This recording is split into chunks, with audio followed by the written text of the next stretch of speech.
Hi hello welcome to ಸುಚೀಸ್ ವಿಚಾರ YouTube channel. ಇವತ್ತೊಂದು creative ಆಗಿ ಒಂದು ವಿಡಿಯೋ ಮಾಡೋಣ ಅಂತ ಅಂದ್ಕೊಂಡಿದ್ದೀನಿ. ಏನಿಲ್ಲ, ಇದೊಂದು art and craft video. Very simple.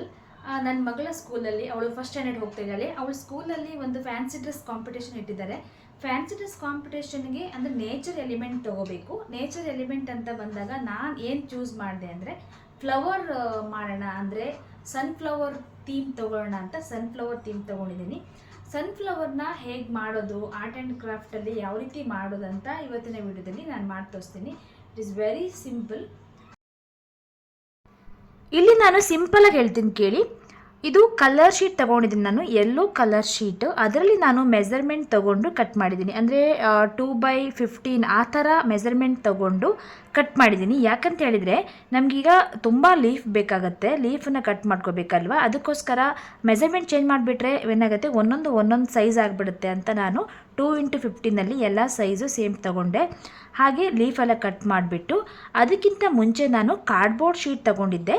Cardboard ಶೀಟಿಗೆ ಅದನ್ನು ಒಂದು ಶೇಪಲ್ಲಿ ಕಟ್ ಮಾಡಿಬಿಟ್ಟು ಸನ್ಫ್ಲವರ್ ಶೇಪಲ್ಲಿ ಕಟ್ ಮಾಡಿ ಅದಕ್ಕೆ ಈ ಲೀಫನ್ನೆಲ್ಲ ನಾನು ಸ್ಟಿಕ್ ಮಾಡಿದ್ದೀನಿ.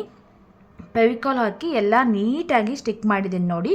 ತುಂಬಾ ಲೀಫ್ ಬೇಕಾಗುತ್ತೆ, ಮಾತ್ರ ಎಲ್ಲ ಒಂದೇ ಸೈಜ್ ಆದರೆ ಚೆನ್ನಾಗಿರುತ್ತೆ. ಆಮೇಲೆ ಮೇಲ್ಗಡೆ ಬಂದು ಲೇಯರ್ ಏನಿದೆ ಅದು ಸ್ವಲ್ಪ ಚಿಕ್ಕ ಸೈಜ್ ಕೂಡ ಮಾಡ್ಬೋದು.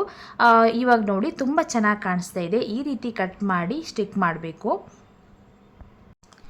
ಫಸ್ಟ್ ಸ್ಟೆಪ್ ಮುಗೀತು. ಇವಾಗ ಸೆಕೆಂಡ್ ಸ್ಟೆಪ್ ಬಂದು ಗ್ರೀನ್ ಕಲರ್ ನಾನು ಶೀಟನ್ನು ತಗೊಂಡೆ. ಗ್ರೀನ್ ಕಲರ್ ಶೀಟನ್ನು ಕಟ್ ಮಾಡಿ ನೀಟಾಗಿ ಫೋಲ್ಡ್ ಮಾಡಿಬಿಟ್ಟು ಅದನ್ನು ನಾವು ಸನ್ಫ್ಲವರಲ್ಲಿ ಬಾಟಮಲ್ಲಿ ಕೊಡೋಣ ಅಂಥೇಳಿ ನೀಟಾಗಿ ಫೋಲ್ಡ್ ಮಾಡಿದ್ದೀನಿ ನೋಡಿ. ಇಷ್ಟು ಚೆನ್ನಾಗಿ ಕಾಣಿಸ್ತಾ ಇದೆ ಇವಾಗ. ಹಾಗೆಯೇ 2 ಎಲೆ ಕೂಡ ಕಟ್ ಮಾಡಿದೆ, ಶೇಪ್ ಕೊಟ್ಟು 2 ಎಲೆನ ಕಟ್ ಮಾಡಿಬಿಟ್ಟು ಅದನ್ನು ನಾವು ಇವಾಗ ಸ್ಟಿಕ್ ಮಾಡಬೇಕಲ್ವ ಬಾಟಮ್ಗೆ, ಅದಕ್ಕೋಸ್ಕರ 2 ಎಲೆ ಕಟ್ ಮಾಡಿದೆ. ಇವಾಗ ಥರ್ಡ್ ಸ್ಟೆಪ್ ಬಂದು ನೋಡಿ, ನಾನು 4 colour sheet, orange colour sheet ತಗೊಂಡೆ. ಅದರಲ್ಲಿ ನಾನು 4 ಸ್ಟ್ರಿಪ್ಸ್ ಆಗಿ ನಾನು ಮಾಡೋಣ ಅಂತ ಹೇಳಿ ಕಟ್ ಮಾಡಿದೆ ನೋಡಿ. ಇದನ್ನು ನಾನು ಒಂದೇ ಸರಿ ಮಾಡೋಣ ಅಂತ 4 ಒಟ್ಟಿಗೆ ತಗೊಂಡು ಕಟ್ ಮಾಡಿದೆ. ಅದೇನಿಲ್ಲ, ಸಿಂಪಲ್ಲಾಗಿ ಕಟ್ ಮಾಡುವಂಥದ್ದು. ಮೇಲ್ಗಡೆ ಮಾತ್ರ ಕಟ್ ಮಾಡಿದರೆ ಆಯಿತು, ಫುಲ್ ಕಟ್ ಮಾಡೋಂಗಿಲ್ಲ. ಅರ್ಧ ಕಟ್ ಮಾಡಿಬಿಟ್ಟು ಜಿಗ್ಜ್ಯಾಗ್ ಥರ ಆಗಿಬಿಡುತ್ತೆ ಅದು. ಆ ಥರ ರೆಡಿ ಮಾಡ್ಕೋಬೇಕು ಆರೆಂಜ್ ಕಲರ್ ಶೀಟಲ್ಲಿ. ಇವಾಗ ಆರೆಂಜ್ ಕಲರ್ದು ಸ್ಟ್ರಿಪ್ಸ್ ಎಲ್ಲ ರೆಡಿಯಾದ ನಂತರ ಅದನ್ನು ನಾವು ನೀಟಾಗಿ ಸನ್ಫ್ಲವರಲ್ಲಿ ಮಧ್ಯದಲ್ಲಿ ಬರುತ್ತಲ್ವ, ಮಧ್ಯದಲ್ಲಿ ಹೂವಿನ ಮಧ್ಯದಲ್ಲಿ ಒಂಥರ ಆರೆಂಜ್ ಕಲರ್ ಬರುತ್ತೆ ನೋಡಿ. ಇವಾಗ ನಿಜವಾದ ಹೂವಲ್ಲಿ ಹಾಗೆಯೇ ನಾವು ಆ ಥರ ತೋರಿಸ್ಬೇಕಲ್ವ, ಸೊ ಅದಕ್ಕೋಸ್ಕರ ಆರೆಂಜ್ ಕಲರ್ ಶೀಟಲ್ಲಿ ಈ ರೀತಿ ನಾವು ಸ್ಟಿಕ್ ಮಾಡಿದೆ. ಅದನ್ನು ನಾನು ರೌಂಡಿಗೆ ಸ್ಟಿಕ್ ಮಾಡಿದೆ. ಅದು 4 ಕಟ್ ಮಾಡ್ಕೊಂಡಿದ್ದೆ ಅಲ್ಲ ನಾನು.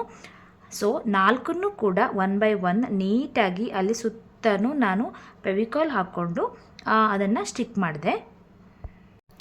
ಸೊ ಫೈನಲಿ ನಮ್ಮ ಸನ್ಫ್ಲವರ್ ರೆಡಿಯಾಗಿದೆ. ತುಂಬ ಚೆನ್ನಾಗಿ ಬಂದಿದೆ. ಇದರಲ್ಲಿ ಕಲರ್ ಶೀಟ್ 3 ತಗೊಂಡು ಹಾಗೆ ಕಾರ್ಡ್ಬೋರ್ಡ್ ಶೀಟ್ ತೊಗೊಂಡ್ರೆ ಆಯಿತು. ನೀಟಾಗಿ ಕಟ್ ಮಾಡಿ 1 by 1 ಸ್ಟಿಕ್ ಮಾಡಿದರೆ ನಮ್ಮ ಸನ್ಫ್ಲವರ್ ರೆಡಿ ಆಗುತ್ತೆ.